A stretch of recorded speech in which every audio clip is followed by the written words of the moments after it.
pirating indie games. Is that right or is that wrong? I love pirating indie games. Recently, a tweet went out garnering 20.5 million views where a user on Twitter had... I saw this tweet.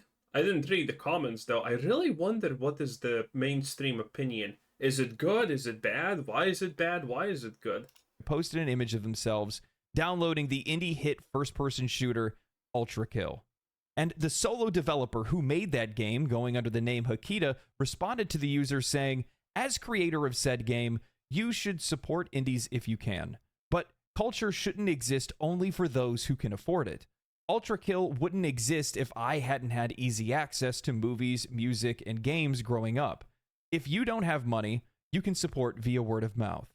That line of That's a pretty decent take, I guess. culture shouldn't exist only for those who can afford it is beautiful. It's poetry, and honestly, it couldn't be any more true. Lately, we've... I don't think that's true, though. Culture has always existed in some form where it's free. There has never been a point in human history where we have not had some kind of culture that everyone can take part in. We've heard nothing but these CEOs and gaming industry heads coming out talking about how the industry is shrinking and they're worried about the future of gaming and how they need to appeal to a wider and broader... Absolute lies.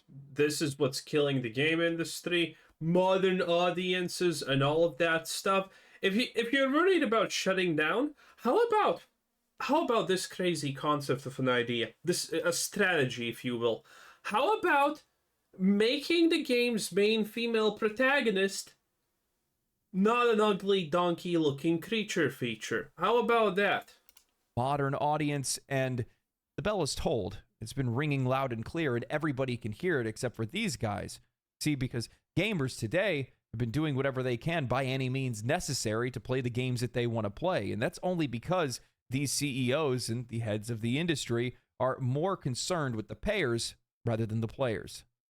If you've watched any of my videos, then you know this is a topic that I'm pretty passionate about, and that's holding publishers and studios accountable for the lies they weave and the graves that they've been digging themselves, all in the name of profit. Year over year, as the gaming industry has grown and gaming has gotten more popular, it's become less about the players and more about their investors. Marketing minds that are taking control, these profit-seeking vampires with no understanding of how creative industries work, are wreaking havoc on beloved studios and franchises, bleeding them dry and leaving their carcasses out to be picked by investment vultures. That's a little bit of a harsh take. The reality is, yeah, sure, the CEOs want money and so on. But when a game comes out and it's as bad as, Starfield or any of the modern day gunk that we have seen, it's slop, but it's not slop because the CEO wanted to make it slop. The CEO didn't care. The CEO never even played the game. He never even saw the concepts of combat, probably. No, none of these people at the highest ends of positions know anything about how the inventory works. If a game has a bad inventory, I am willing to bet everything I own on the fact that the CEO did not say, you're going to make this inventory like this intentionally so it's bad. They had no idea. It was the designers, it was all of those people at the bottom who made it like that. Sure, the CEOs can push a company in the wrong direction. For example, appealing to modern audiences and uglyizing females and demasculating males is definitely something that the CEO signs off on. That is true. But everything else, that's not them, sadly. It shouldn't be a surprise to anybody at this point why piracy is on the rise, but let's break it down piece by piece so we understand why this is going on and why it's going to get bigger and why trying to stop it is the worst choice that these companies can make. This morning, another major food company getting set to raise prices at the grocery store. The Business Insider headline says it all. Millennials are getting priced out of cities, and researchers don't necessarily think the trend will change. It's not priced out of cities, also out of suburban areas. Damn. If you think owning a small apartment is hard, try buying a house, baby. The news drivers wanted to wake up to Wednesday morning as gas prices in California hit a record high. Recently, unemployed full-time workers applied to an average of 30 jobs. only to receive an average of 4 callbacks or responses. That's a lot. Let's be real, that's a lot.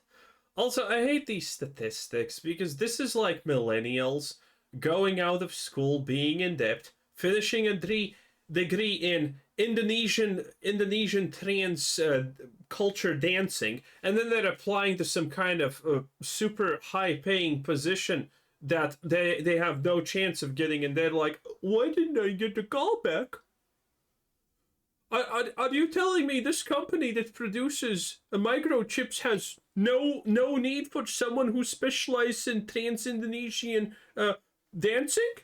Impossible. That's a lot of these people. A lot of these people make up these statistics. It's like divorce statistics.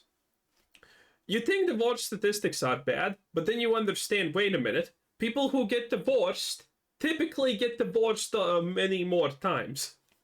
And then you kind of think, wait, maybe divorce is not such a super high prominent thing that's constantly happening, but it is being constantly done by a smaller group of people many times over. While this is what's happening in the US, this is happening all across the world. Plain and simple, money is tight, and while it might not be tight for everyone, it might not be tight for you, it's rough for a lot of people right now.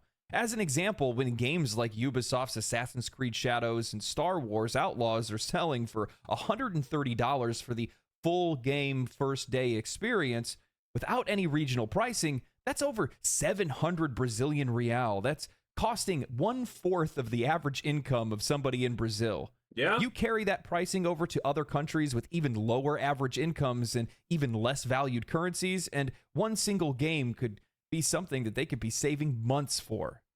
The cost of new video games is significantly impacting low-income consumers and making it more difficult for them to access some of these new releases. As prices for everyday essentials rise due to inflation, discretionary spending, including entertainment like video games, becomes more constrained.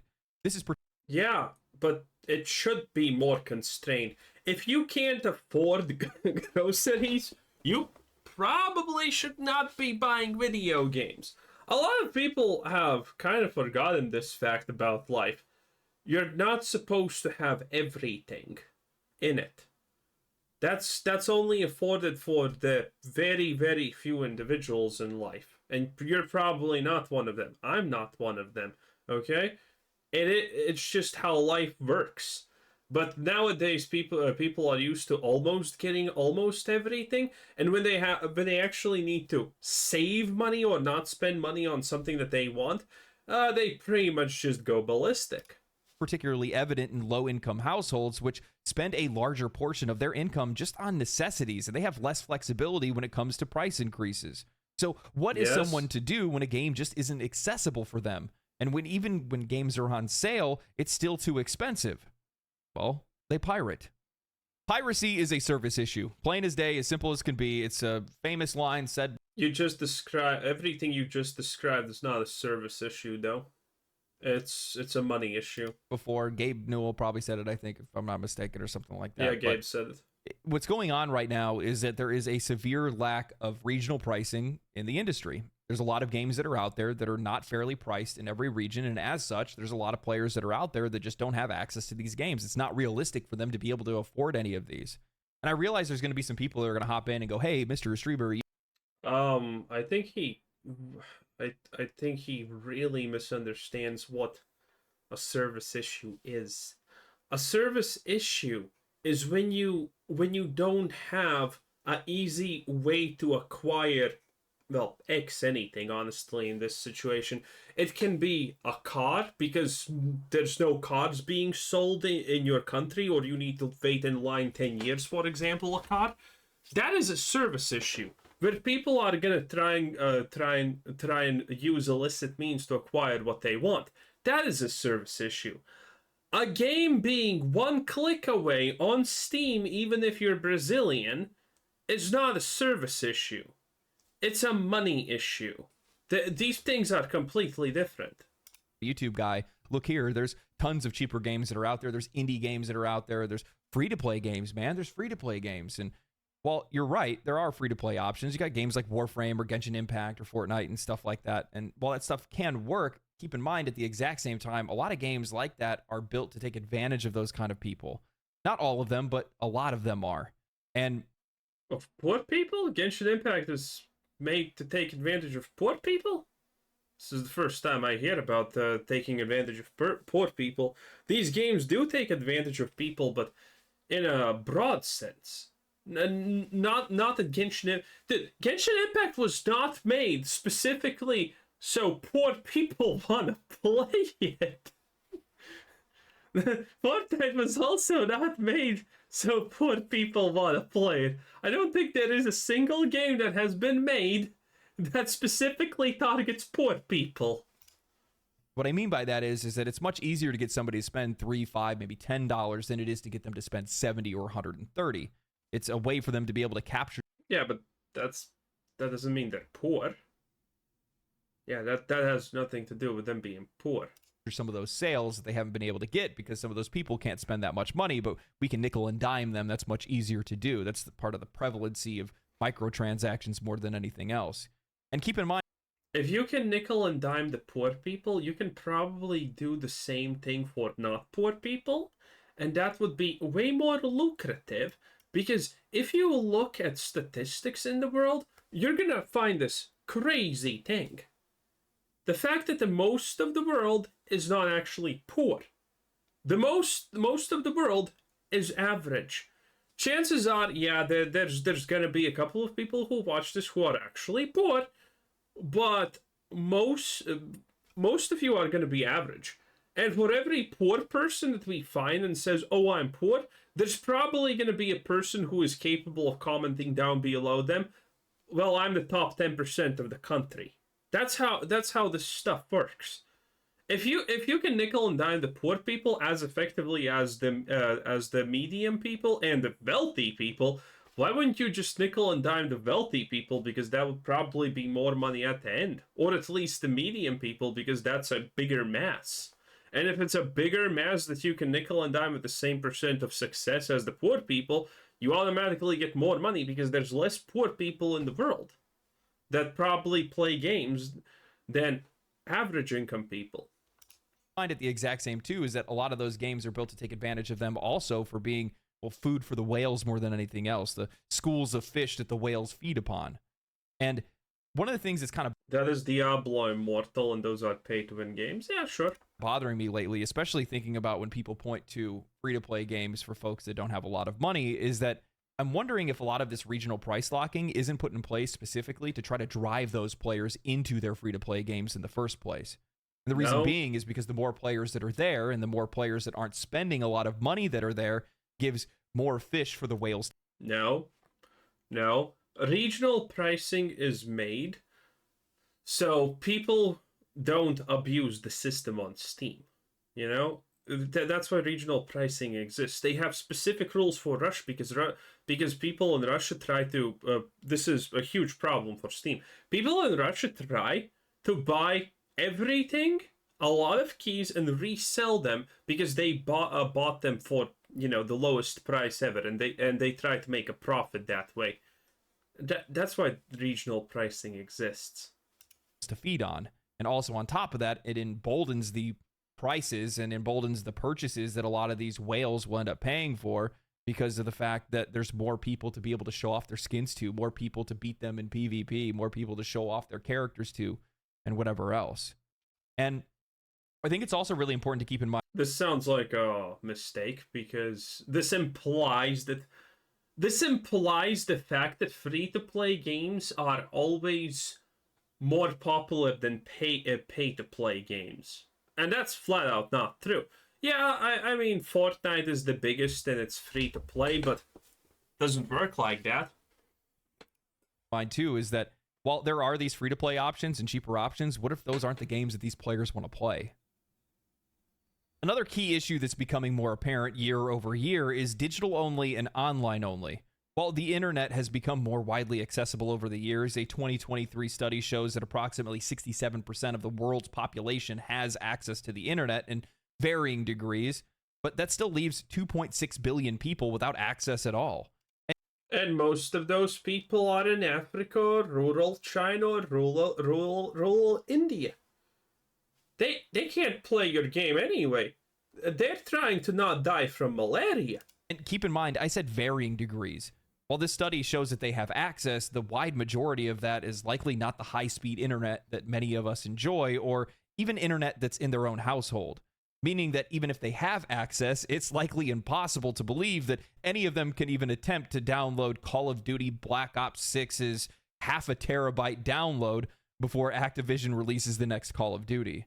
And we're not even talking about how playable online-only games have put even more pressure on there and put even more games out of reach of players. I've seen far too many games over the last few years switch to playable online only, even when they're widely single-player experiences, or even completely single-player experiences. Some of them are doing Because you still need to buy the microtransactions. it because they want to make sure that players have access to DLC in online stores. Some of it's because most of these games aren't even contained on the disc anymore. However, the vast majority of it is because they're using it for anti-piracy purposes. They're using your... No. It is literally because of discs. It is literally because of discs. Selling things digitally is a billion times more lucrative at this. Well, not, but it's like, I forgot the statistic, but it is already multiple X times more lucrative than selling things on discs. That's just convenience for most people. Internet connection to verify your purchase and your license and give you access to the game, which, I'll be honest, I think is something that is only directly serving to exacerbate this issue of lower than projected sales that many of these companies have been pointing to. I mean, including these anti-piracy measures and forcing online only, sure, you're stopping a group of players that may play your games through illegal means. However, on the other hand, you're potentially cutting off access to the game from millions of other players that otherwise would have bought it.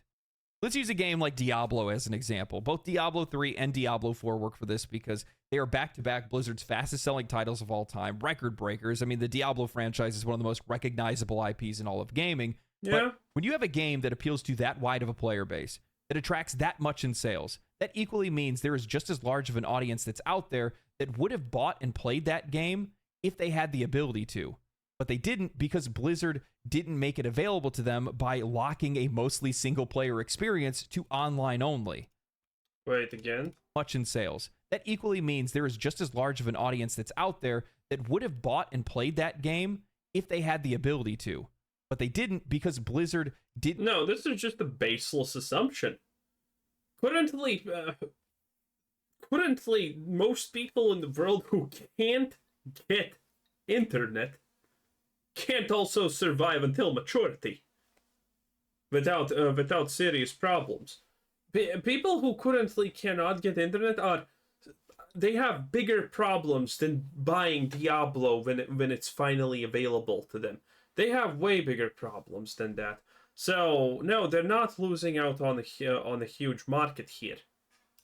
Didn't make it available to them by locking a mostly single-player experience to online only. Blinded by the... Also, this also point of view is problematic because we know for a long time that game sales typically are outclipped by microtransactions and how much a company can make from doing a microtransaction. So Blizzard doesn't even care to actually sell these people copies. If you're struggling to get the internet, you're probably struggling to buy the game, which means the chances that that region is going to be valuable in selling microtransactions is kind of small. So selling the game to someone who's not going to buy microtransactions is arguably not what even Blizzard wants, honestly, because most money in gaming is made through microtransactions. Look at popular games that are free to play, how they make money, microtransactions. Look at Genshin Impact and how much they make in a year. Oh, look at that. It's billions, and the game's free to play. Look at Call of Duty. How much does that make? Well, it has a box price, that's true. But guess what? It's the skins. It's the microtransactions that make the biggest chunk of the money. The allure of immediate sales, these companies are going for the bag when they could have gone for the bank the entire time. Personally, Also, a very simple point that proves this is the fact that if this wasn't true, there would be games that just the constant re-release every next year. And yes, while there are games, and one of those games is actually Call of Duty, and then you have your FIFAs, your Maddens, your NBAs, your all sports games, those are exceptions, because those people literally don't give a shit. find it hilarious that these CEOs are running to the media crying about how they're seeing the industry going downhill, how there's less people to be able to sell games to, how their investors are upset, they're going to have to lay off, it's just part of business, you know, they're reading the stars or whatever it might be, trying to figure out exactly what they're trying to do next, and it's all self-inflicted. This is all things that they're doing to themselves. It's almost like they didn't see the rake, or even feel, they felt the rake but didn't see the rake when they stepped on it. That's probably the best way to say it. And you know, I think that Sony and Helldivers 2 is the best example of this. Still to this day, it is not available in over 180 countries. That's over 90% of countries in the world that Helldivers 2 is not available in. You're doing this to yourself. When there are less players have... Sony and Helldivers 2 is the best example of this. Still to this day, it is not available in over 180 countries. That's over 90% of countries in the world that Helldivers 2 is not available in. How many countries? Oh, wow. Google is already listening to it. This is the first thing. How many countries are in the world? How many? And they didn't even write the C. Amazing, Google. How many countries? 185 countries. There are 185 countries in the world today. This total comprises 183 countries that are member states of the United Nations and 2 countries that are non-members of blah, blah, blah, blah. Okay. And how many of these are again? Sony and Helldivers 2 is the best example of this. Still to this day, it is not available in over 180 countries. That's over 90% of countries in the world that Helldivers 2 is not available in. Wow. So, Helldivers is available in like 10 countries. You heard it here first, boys. You heard it here first. Yeah. Yeah, you see why I always why every time we watch Legendary drops his videos, it's usually I'm advocating for the opposite point. This is why. You're doing this to yourself. When there are less players that have access to your games, that means that you make less money. That means that there's less people that are playing your... Anyone who has went to a single business lecture in university knows that that point is invalid. We have talked about this many times, but this is how it works. This is your player base. Your players, you could be reaching this amount of player base, or you could be reaching more, and this is whatever your price. And you know how these two things interact with each other? It's very simple. Depending on the price, you will get an X amount of players. But that doesn't mean that the lower the price, the more players you get is the best money that you're making. No. Typically, it's somewhere in a balance in the middle. For example, just to give you simple numbers, if your game costs €1 and for €1 100 people buy it, and then you increase the price of the game to €3 but only 50 people buy it, which one is more? Yeah, you made more money with only 50 people buying it because it's €3. You made 50% more profit by getting 50% less players, and this is not even counting for the price increases and decreases in sales like that, because most companies are even doing one step further, and that is they're gauging where they're gonna make the most sales, aka they're gonna put it on $3 so 50 people buy it instead of $1 so 100, but you're still missing out on that chunk of the 50 that would have bought it for $1. Which means, and by the way, you can see most companies actually do this nowadays, if you pay long enough attention, at some point the game goes for a 30% discount. And that time, those 50 people who didn't buy it, like 20 maybe buy it extra. And that's more profit because they now have gotten the second biggest, largest group of players with the second biggest price. And then they do a sale, half a year in or something like that, and then it's 50% off. And congratulations, now you have everyone anyway. So what he's saying is completely not even remotely close to actual real life how shit happens. Your game. That means there's less people that are talking about your game. That's less people that are implying you need people to talk about your game. That is a huge thing. For example, Diablo doesn't fucking need you to talk about the game. Everyone's already talking about the game. They have already all the press in the world. They don't need it. Genshin Impact doesn't need you talking about the game. Call of Duty doesn't need you to be talking about the game if you play it. Because people already know. This is important, but this is typically important for smaller things. This is specifically why indies are not super expensive. Because you need more people to talk about it, so people say, oh my god, amazing game, and other people buy it. True, it's very useful for indies and whatnot, but bigger IPs, franchises that already have the notoriety, don't care. Do you think GTA 6 cares about that stuff? Hell no! Everyone knows. Dude, I'm willing to pay $200 for GTA 6. Everyone knows. Everyone knows what GTA is, and it's gonna change the world. selling that game to their friends. When you don't make your games accessible, you make less money. Nope. Players have less options, and then those players go and make options for themselves. Nope. For many, piracy has become a necessity, even more so when we start looking at legacy titles and retro games. Piracy has increasingly become one of the only options that we have available to us for games preservation due to the That's true. I can't even argue with this point. That's just flat out true. evolving nature of digital downloads and often the prohibitive barriers that are imposed by these game publishers. As digital distribution replaces physical media, many games are delisted from online stores, rendering them inaccessible to future generations. Additionally, if you look at DRM restrictions and online-only requirements, even legally purchased games become unplayable once servers for those games are shut down. We recently just saw this with a slew of different games from Ubisoft, like The Crew. In regions where games are either unavailable or unaffordable due to economic disparity or regional restrictions, piracy offers the only viable means to access and preserve a lot of these cultural artifacts. Without the unofficial channels that a lot of these players I never really liked the argument and in general talk about game preservation and shit, because the reality is I don't care.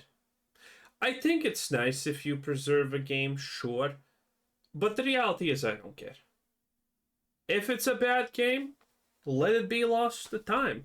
Good games are still are still piratable on a lot of sites. Jesus, I 2 years ago, I think at this point, downloaded a 20-year-old game that is inaccessible otherwise, because the studio doesn't exist, the IP has been lost, and that's it. And it's fine. I understand the reason you people want to preserve stuff, but I think it's just a little bit overstated. I cannot be asked to just randomly care about preserving some kind of game or whatever because everything needs to be preserved. I don't think so. I would like it, but I can't be asked. And I think a lot of people also feel like that. It's a nice thing, but nah. In any case, is this it? Because if it's now game preservation time, I don't have anything to say, nor I want to even say. sure shouldn't exist only for those who can afford it. Yep, we're going in a circle. Anyway, that was Legendary Drops. As always, interesting. As always, a lot of things to say. And, well, fun. Anyway, this was Quizzer Citizen. Bye.